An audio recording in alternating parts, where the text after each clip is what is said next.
Du Paris Saint-Germain à Monaco. Paris battu en Ligue 1 une nouvelle fois après la défaite contre Marseille.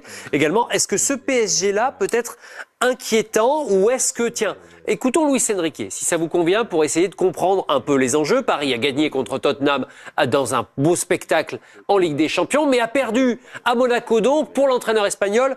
Allez, ce match reste un accident. C'est difficile d'avoir de la continuité quand tu fais beaucoup d'essais individuels et je pense que ce sont aucun doute jusqu'à aujourd'hui les mauvais matchs de cette saison.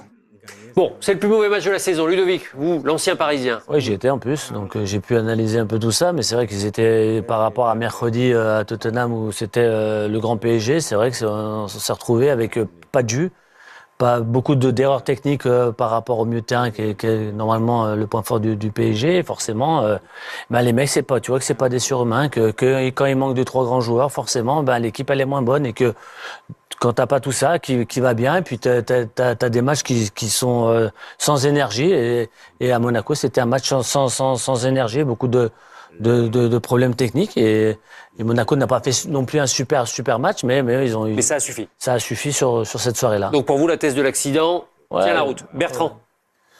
Non. Ce PSG vous inquiète ? Un peu. Et il y a pas mal de raisons à ça. La première des raisons, et ça explique une partie des résultats, c'est que vous avez beaucoup de blessés.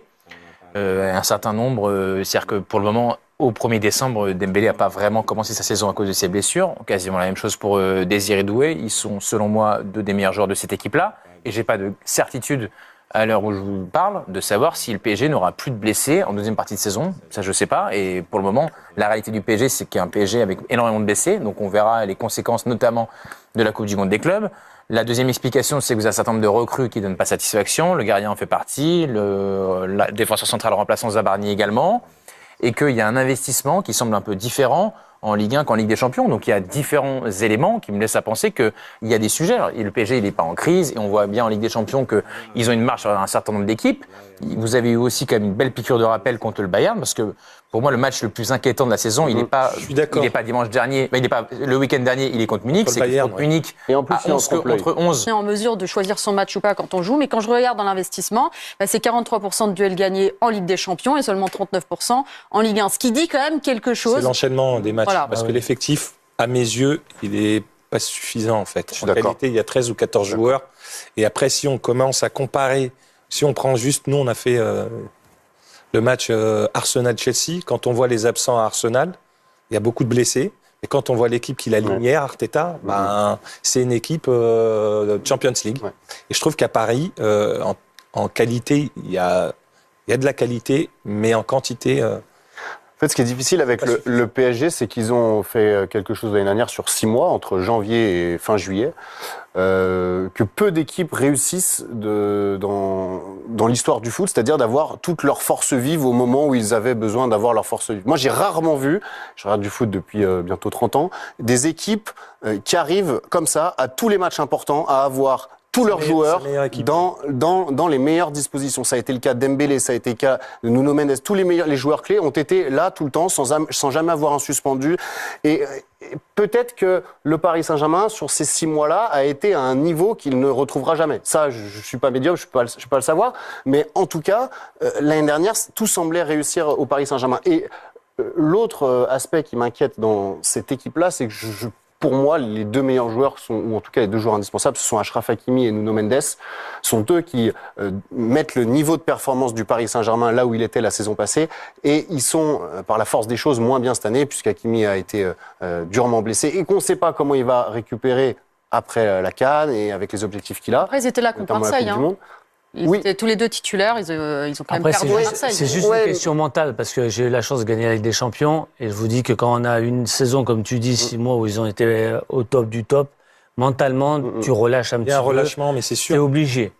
On voit les mecs qui ont gagné aussi la Coupe du Monde. Les 3 mois après, ils sont catastrophiques parce qu'il y a plein de choses qui se sont arrivées dans leur vie. Et tu jouais avec des joueurs qui étaient capables de savoir ce que ça faisait de gagner avec des champions. Alors qu'au Paris Saint-Germain, il n'y avait personne qui l'avait gagné à part Hakimi. Il avait joué quelques matchs avec le Real. Oui, mais ça se gère et avec l'expérience du coach. Et c'est pour ça que peut-être que le recrutement, il aurait pu faire autrement dans le recrutement pour justement améliorer et justement garder cette faveur-là qui était il y a 6 mois.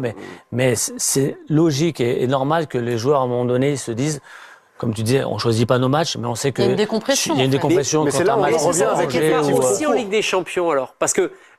Non, c'est pas la même chose. C'est pas la même chose, la Ligue des Champions. La Ligue T'es obligé des d'être Champions, au top. Oui, mais les limites du PSG en Ligue 1... regardes, c'est ce que disait Bertrand. Quand contre le Bayern, t'es moins bien, tu payes cash la différence parce que tu sais que t'es pas au niveau et que Et surtout, tes adversaires ils sont de meilleure qualité. En fait, tu payes cash. Et là, on voit la Donc, différence. tu peux pas gérer.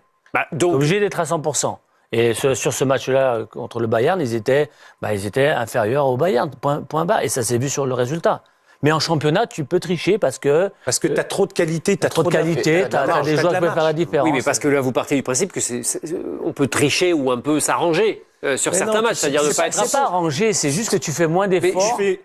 Prenons le match contre Tottenham. Ouais. Formidable spectacle, Ouais. 7 buts, le triplé de Vitinha. Ouais. Mais Paris a quand même montré des lacunes. Oui. Exactement. C'est qu'en fait, pour moi, Le jeu qui est de Paris aujourd'hui, c'est justement de la possession. Et ils savent qu'en deuxième mi-temps, forcément, avec tout le travail qu'ils ont fait, l'équipe adverse défensivement, qu'à un moment donné, il va avoir l'opportunité de faire la différence, ou avec les entrants, ou avec leur je trouve jeu. que là, c'est sur la dimension physique que le PSG gagne contre Tottenham. Non, pas physique. Je Bah, dis si d'abord. c'est- Non, physique, non. La possession, dans la possession et la technique, c'est là où ils sont forts. On est d'accord ou pas sur le PSG? On est d'accord là-dessus. Avec- On est d'accord aussi. Pour moi, une des forces du Paris Saint-Germain me semblait être leur capacité à mettre les équipes adverses sous pression de Oui, par leur parce que pressing. mais t'as pas Doué, t'as pas Dembélé qui fait les autres. Oui, mais t'as pas Moi, je trouve Dembélé, que là, t'as pas c'est Doué moins le pour faire cas. le Je pressing. trouve Oui, que c'est moins le cas. parce qu'ils n'ont pas les joueurs Ce pour qu'ils faire ont le fait l'année pressing. dernière, c'était Et voilà, c'est ça, je veux te dire. exceptionnel.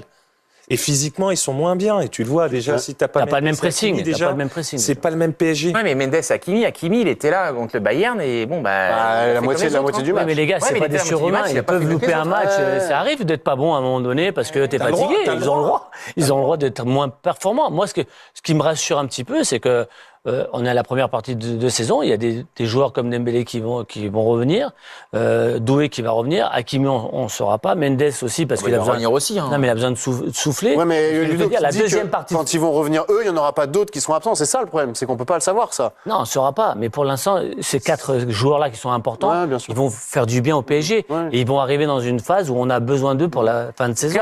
Ce dont on est sûr, c'est qu'on a voulu écrire ou énoncer un récit sur le thème que Luis Enrique était tellement fort qu'en fait tout le monde était interchangeable et qu'à la fin c'était pas tant important de savoir qui jouait, mais plutôt le système avec les permutations. Bon, la réalité, c'est que ça se heurte quand même au résultat, c'est qu'en fait quand il n'y a pas Dembélé, Doué, La qualité de tes joueurs, c'est Hakimi- pareil. C'est dans toutes les grandes équipes. mais je suis d'accord. Non, mais sauf qu'à un moment donné, la musique, de mon point de vue, a été un peu.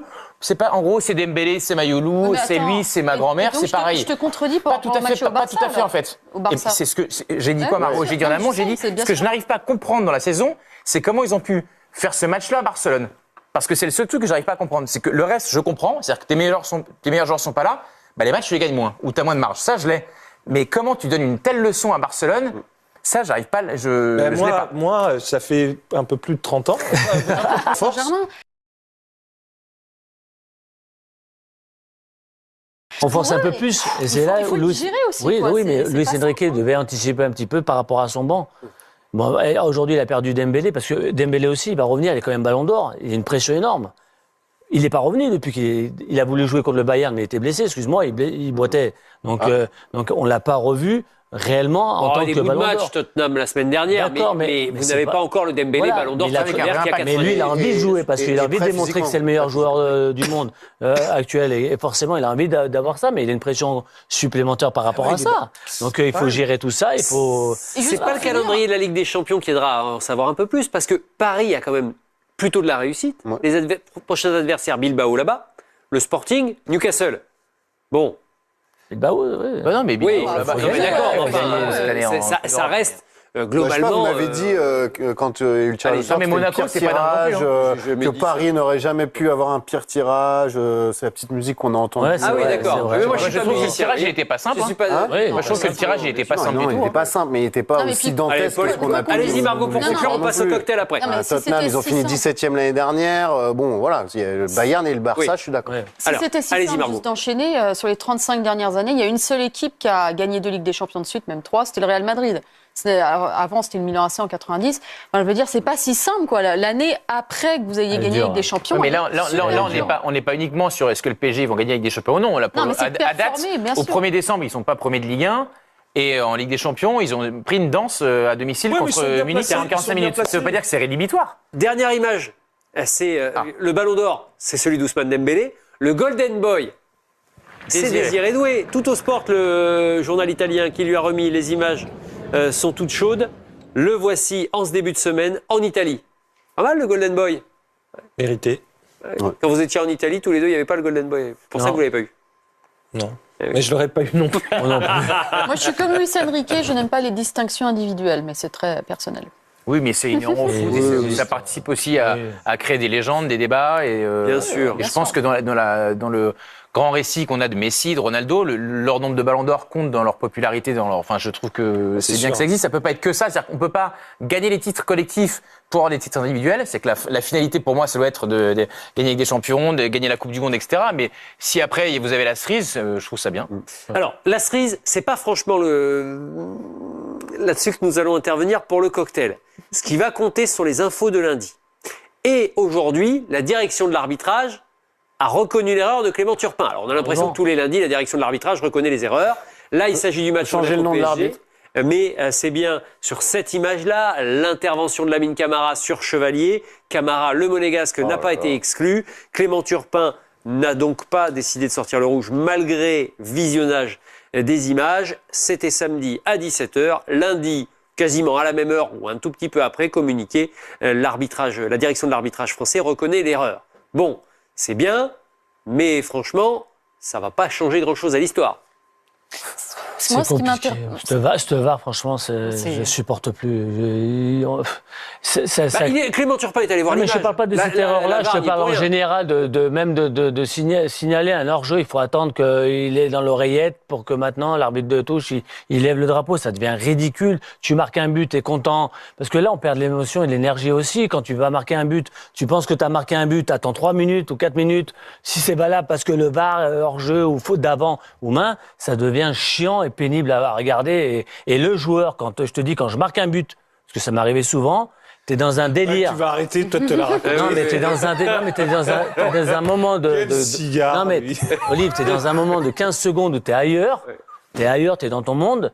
Et on t'annule le truc, mais je veux te dire que c'est pas la même chose. Parce que vous enlevez le maillot. Ah non, quand on a eu le but. Non, mais Bertrand, il a un boulard quand même, non? Moi, j'ai travaillé un peu avec Jérôme Roten. Je pensais que tu vas pas me comparer. Le plus arrogant des deux à Monaco. Mais en fait, tu vas pas me comparer. il est pire que Roten. Mais moi, attends, je te ferme la parenthèse. Attention. Je te ferme juste la Il y a une parenthèse. embrouille entre les deux. C'est Non, parfait. j'ai pas Je vais pas me d'embrouille. retrouver sur RMC. Non, j'ai pas Laissez-moi tranquille. Juste que moi, j'ai gagné des titres et pas lui. Ça, c'est dit. Alors, tu peux travailler avec Jérôme, Jérôme. j'y suis pour rien. J'adore Jérôme, mais sauf que son Avec des palmarès. amis comme toi, on n'a pas besoin d'ennemis quand même. Non, c'est ça. Et La punchline.